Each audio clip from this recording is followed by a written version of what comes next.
partir de agora aqui comigo o advogado, membro e presidente da Associação Sergipana de Advocacia Previdenciária, o Diogo Doria, é o meu entrevistado. Jornal da Fã. Entrevista. Meu caro Diogo Doria, muito bom dia, bem-vindo aos estúdios da Fã FM. Bom dia, Narciso, bom dia, telespectadores e todos os funcionários da Fã. Pra gente da Zaprev é uma grande honra estar aqui. Satisfação toda nossa. Diogo, 24 mil processos pendentes na 5ª Vara Federal de Aracaju. Sobre o que esses processos eles falam, qual é o assunto, qual é a causa e qual o impacto disso na atividade do advogado e também para a sociedade. Perfeito, Narciso. É assustador, né? A 5ª Vara Federal, o 5º Juizado, ele tem competência absoluta nas ações, digamos, de pequena complexidade. Então, para a Justiça Federal, essas ações elas se limitam em 60 salários mínimos, ou seja, 84.700 e alguns reais. Então, essas ações, praticamente, em sua totalidade, óbvio que tem outras ações, mas elas se tratam de benefícios previdenciários. São benefícios previdenciários que são indeferidos na esfera administrativa ou precisam ser revisados e eles são tratados no 5º GEF, que em Aracaju nós só temos ele. Diferente das outras capitais do TRF5, a gente em Aracaju só tem um juizado especial federal, o que é uma vergonha porque a gente acaba acumulando essa quantidade de processos pendentes. E aí é um castelo de cartas. Aí o aposentado fica sem receber seu benefício, fica sem receber a sua revisão por anos e anos. Esses processos, eles dizem respeito sobre diversos tipos de ação, são causas diferentes, então. Não é uma causa específica, digamos assim. Sim, são diversos tipos, desde que esteja dentro desse valor. Então, processos da esfera federal, ou seja, contra a Caixa Econômica, contra a União, mas especialmente contra o INSS, que é o maior réu do Brasil. E esse impacto na vida do cidadão? Quer dizer, o cidadão passa com esse acúmulo de processo, qual tem sido a média de tempo que o cidadão passa para conseguir o resultado de uma causa? Olha, o 5º Juizado, infelizmente, ele tem demorado bastante. A gente, assim, para um Juizado Especial Federal. Porque o que a gente entende por Juizado Especial Federal? Como é de menor complexidade, é o que a gente chama no dia a dia de pequenas causas, né? Seria aquela causa para ter uma celeridade maior, mas não é o que acontece. Então, hoje, os processos eles têm demandado bastante tempo, mais do que o razoável. 2 anos, 3 anos, depende aí do tipo de complexidade. Se tiver perícia, se não tiver. Diante dessa realidade, qual é a reivindicação da associação? A associação tem reivindicado um esforço comum. A gente precisa, Narciso, e a associação sempre defendeu isso, inclusive nos seus ofícios. A gente encaminhou ofício para a magistrada, alguns ofícios, um deles datado de julho do ano passado, inclusive apontando sugestões, porque os RPVs estão travados também, os pagamentos. Encaminhamos ofício para a OAB, agora 9 de fevereiro, infelizmente ainda não obtivemos resposta. E a nossa intenção é fazer um esforço comum para pleitear junto Esse ofício foi para quê?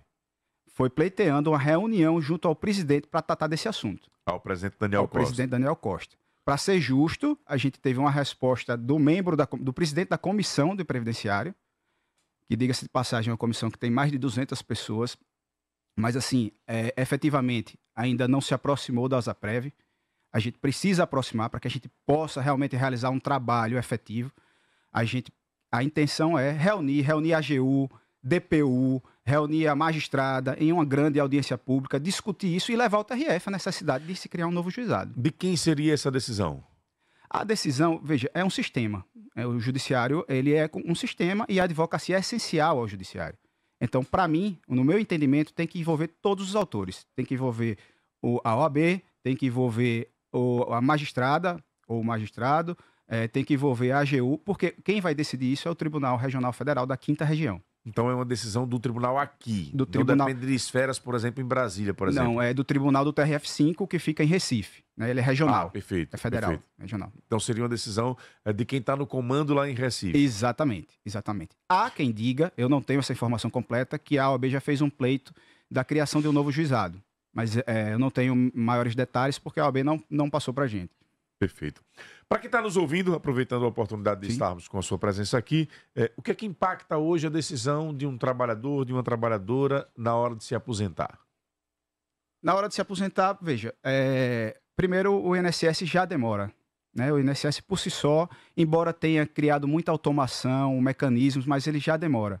Então, depois da decisão do administrativo, quando há um indeferimento que o cidadão precisa recorrer ao judiciário, ele ainda vai sofrer, ser penalizado com mais essa demora. E aí o que acontece, Narciso? Muita gente nesse meio tempo não consegue esperar, né? Morre, fica muito doente, não consegue aproveitar o benefício. E aí a gente entra num cenário obscuro, que é o que o nosso patrono Rui Barbosa sempre falou, né? Que a justiça tardia não é nada mais do que injustiça travestida de justiça, né? Perfeito. A associação, qual é que é o objetivo dela, essa associação que você preside e como é que ela trabalha aqui no Estado? A associação foi criada em 2022. A associação é da advocacia previdenciarista. A gente entendendo, isso é um movimento nacional. A advocacia previdenciária que mais cresce no Brasil, justamente por isso. Hoje, o percentual... Há uma demanda, então. Isso. O percentual de benefícios previdenciários concedidos cresce mais do que a população brasileira, para você ter ideia. Então, são muitos benefícios concedidos. O INSS é o maior réu do Brasil. Então, a advocacia previdenciária, por conseguinte, é a advocacia que mais cresce no Brasil. E a gente precisava, sim, se reunir, fazer network, representar a categoria de forma firme, trazer qualificação, que é muito necessário, né? Também a gente entende que o movimento da advocacia previdenciarista é muito jovem. Tem um advogado muito jovem, a gente abraça a advocacia jovem. E aí a gente precisa, sim, fazer qualificação. E isso é um movimento nacional. As associações têm sido construídas no Brasil inteiro. Hoje, aqui em Sergipe, nós devemos ter mais ou menos quantos advogados dedicados a esta área? Olha, eu não sei precisar, porque precisaria realmente que a OAB fizesse uma pesquisa quanto a isso, mas eu posso lhe dizer que a maior comissão da OAB é previdenciarista. A nossa associação hoje ela tem em torno de 70 associados. Eu não tenho dúvida que é uma das maiores ramos do direito em Sergipe, até pelo nosso estado não ser tão rico, né?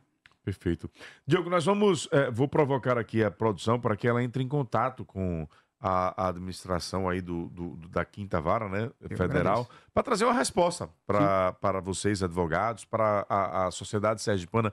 Uma das coisas que a gente muito ouve falar, às vezes as pessoas nos procuram, né? Rapaz, dá uma ajuda aí, você não tem um contato lá no INSS, a gente está com dificuldade de acessar o aplicativo para remarcar, vira e mexe, tem uma pauta para a gente colocar aqui, e a demora realmente, como você fala, ela é muito grande para você conseguir se aposentar. E aí, quando você demanda judicialização, ainda tem uma demora também no Poder Judiciário. Então, acho que é algo que a gente precisa provocar para ajudar a sociedade como um todo. Sem dúvida, Narciso, você está fazendo um trabalho extraordinário, facilitando essa comunicação. Eu acho que esse é o papel da imprensa, por isso se chama tanto do quarto poder, né? A imprensa tem essa inserção social gigantesca e a associação, e mais do que a associação, o contribuinte precisa disso.